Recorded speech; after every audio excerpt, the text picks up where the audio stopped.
Hello Fischer fans, welcome back to the series of My 60 Memorable Games by Robert James Fischer, and in this video we are taking a look at his game number 7 from the book. The game is again played in 1959, which means Bobby Fischer is again only 16 years old. And it's amazing to see how Bobby Fischer is dropping these masterpieces against very strong players one after another. Honestly, when I was 16, I was playing checkers. So let's dive right into the game and see how Bobby Fischer uses my personal favorite, King's Indian defense, to take down a very strong opponent, Fridrik Olafsson.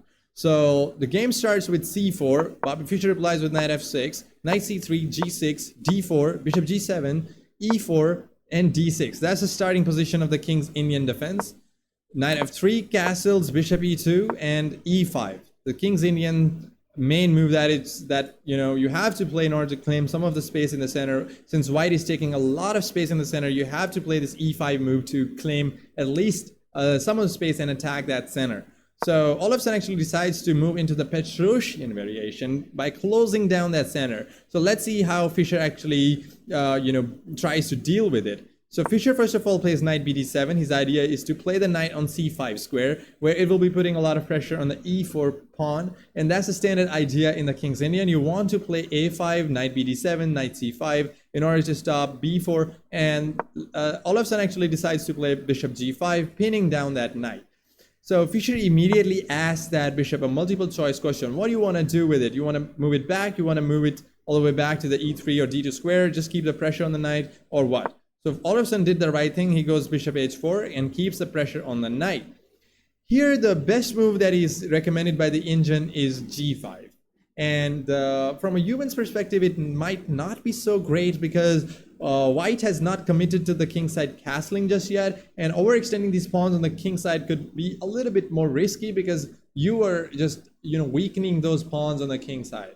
So Fischer actually plays a6 first of all, just controlling that b5 square so that knight b5 is not coming in anytime later. So knight to d2, and now Fischer actually slides his queen over one step to e8 square, just unpinning this knight down so that it can move to the h7 square, so the f5 move can be achieved. And also this queen would be just watching some of these light squares on the queen side. So it's a multi-purpose move by Fischer. It's a very nice move. So g4 by Olafsson. And what is g4 doing? It's first of all showing hands. Like Olafsson has no intention whatsoever to castle on the king side. G4, whenever you see G4, it's just signifying an attack. So G4 just also stops any kind of F5 ideas because it's clamping down on that F5 square. So even if the knight moves now, F5 is a little bit controlled by Olafsson now. So Fischer, what he does, he says that, okay, you want to control f5? I don't care. He moves the knight away and still prepares f5 because Fischer understands King's Indian better than no other player.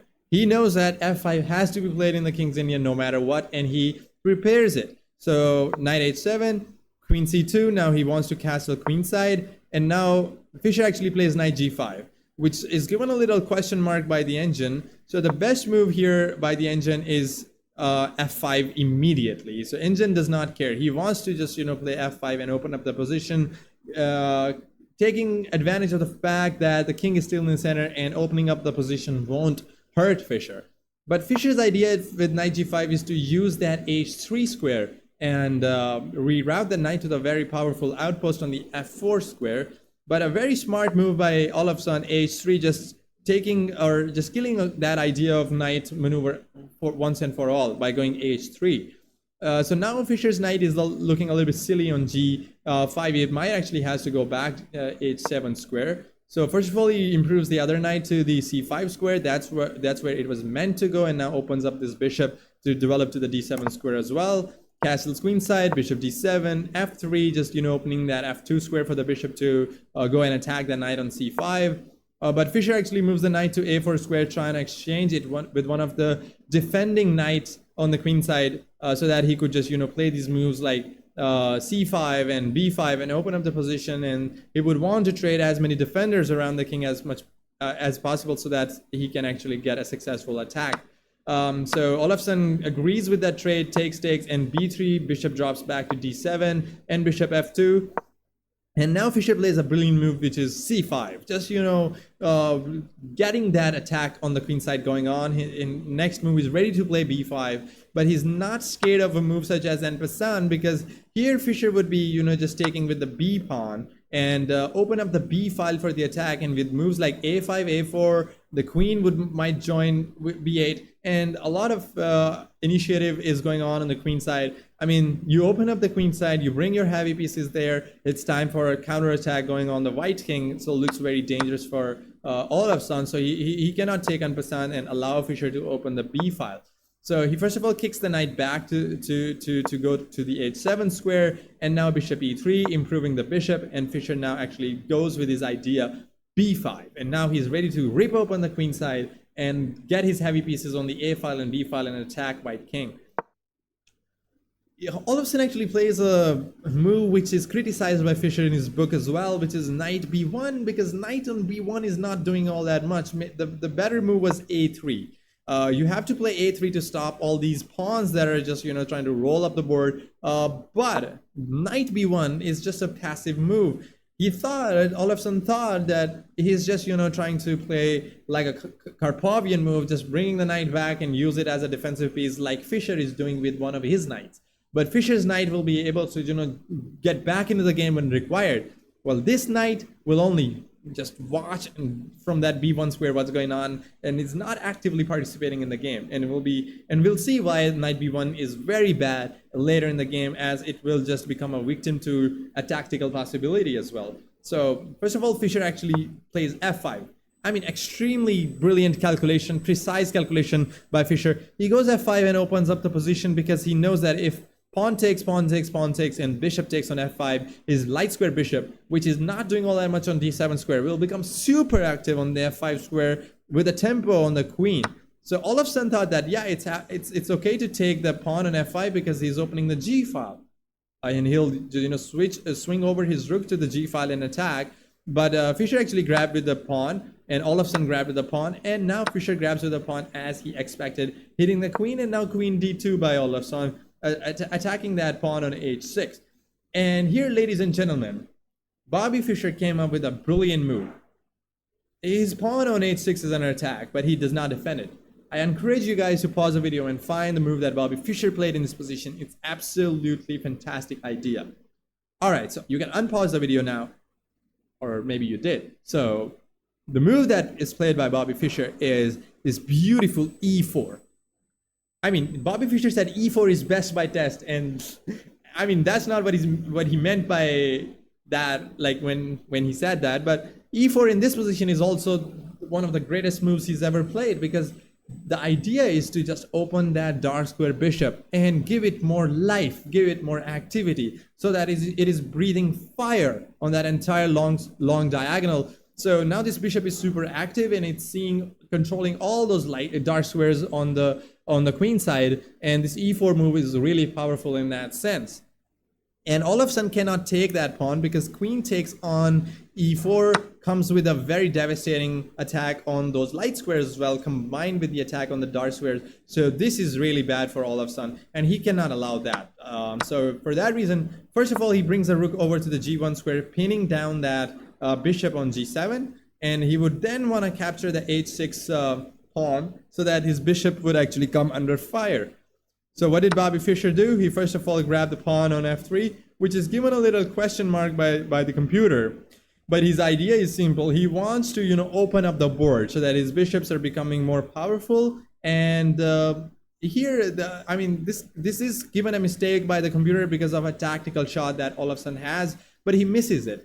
The tactical shot is rook takes g7. He could exchange that rook for the bishop and give up that. I mean, that's a brilliant move to find, and Olafsson was probably too scared to play a move like that against Fischer. The idea is that if king takes on g7, then bishop takes on h6 with a check, winning the rook back. Not just that, but there are some complications, like king h8. Your bishop is also under attack that you have to watch out. If bishop takes on f8, the bishop on e2 is hanging, but better move as recommended by the engine is to take here, and then bishop takes on f3. The position looks pretty equal. As you can see, the evaluation bar is just right in the middle. But this would have been the great defensive resource by Olafsson if he found it. But he did not play it. Maybe he saw it and thought that it's not that great. He ended up playing bishop to h6 first. He mixed up the move order, and it's still okay. I mean, it's not bad. It's still equal. Bishop to h6, and Bobby Fischer's bishop is in trouble now. The rook is pinning it down. The bishop is attacking it. How to save that bishop? What piece in this entire Bobby Fischer's position is just playing a role of a spectator? Look at that rook in the corner, guys. The rook in the corner, rook on a8, is just watching, having his legs crossed, with his popcorns, watching the entire battle going on, and is like enjoying. Yeah, oh, bishop, you're under attack. Knight, you're not doing all that much. But the rook himself is not doing all that much.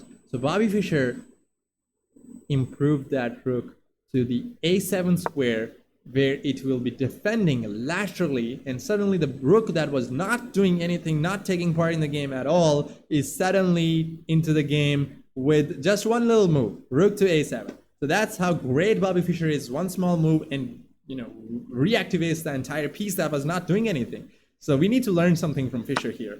Bishop takes g7, rook takes g7, rook takes g7, king takes g7, and after that simplification, Bobby Fischer first of all saw that he could just, you know, move the king back to h8, so his king is never in trouble, and all of a sudden moved the bishop away from the attack to the d3 square. And here the best move by Fischer was queen g6, simply just, you know, keeping the pressure here. So if you take, Bobby Fischer would take back with the queen here, and suddenly this pawn looks very dangerous. What's going on with my computer? So this pawn actually looks really dangerous now.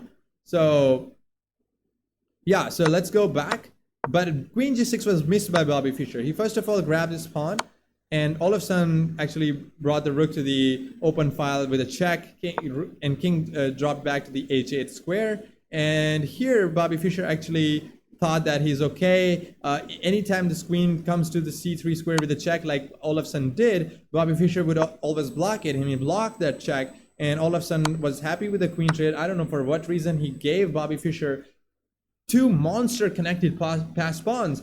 I mean, Bobby Fischer already had a monster passed pawn on the f file, but now he has a connected monster passed pawn pair, whatever you want to call it. It's really dangerous. And all of a sudden relied on this idea that he himself has a passed pawn, but his rook is not behind the passed pawn. His bishop is just, you know, gonna get traded. And how is this passed pawn ever moving? Like nobody saw that. And after the trade of light square bishops, all of a sudden grabbed the pawn back on c4. And now Bobby Fischer's knight that played a great defensive role, spent his entire life on that h7 square, now brings him back to the life, knight f6, and is controlling this pawn, and will be now playing the key role in the endgame.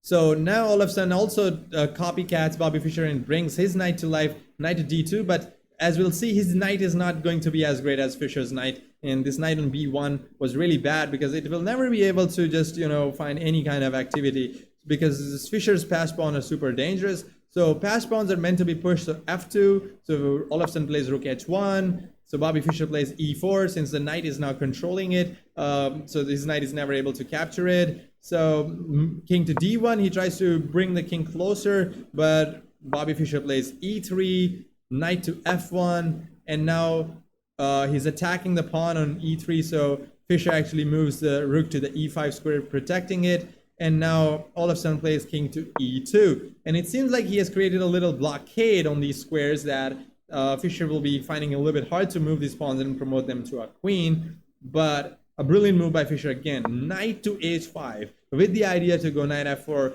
checking the king so that king moves, and then Bobby Fischer will be pushing the pawn to the promotion square. Olafsson tried king f3, but then Bobby Fischer played e2, and Olafsson resigned. So what a game. Like he was getting pressed, he was cramped, he did not have all the space.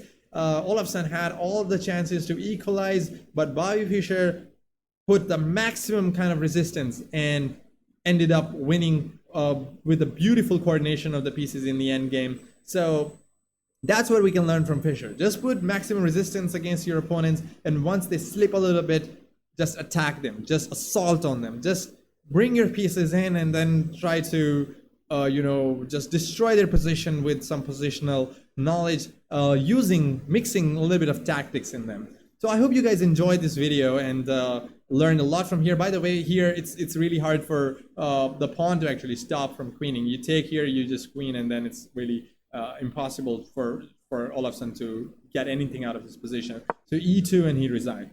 So I hope you guys enjoyed the video. Please let me know in the comments what you think about it. If you recommend me any kind of improvements in the content, I would appreciate that a lot. Make sure you hit like and subscribe. That would motivate me to keep making more content. So thank you guys. See you in the next video. Take care.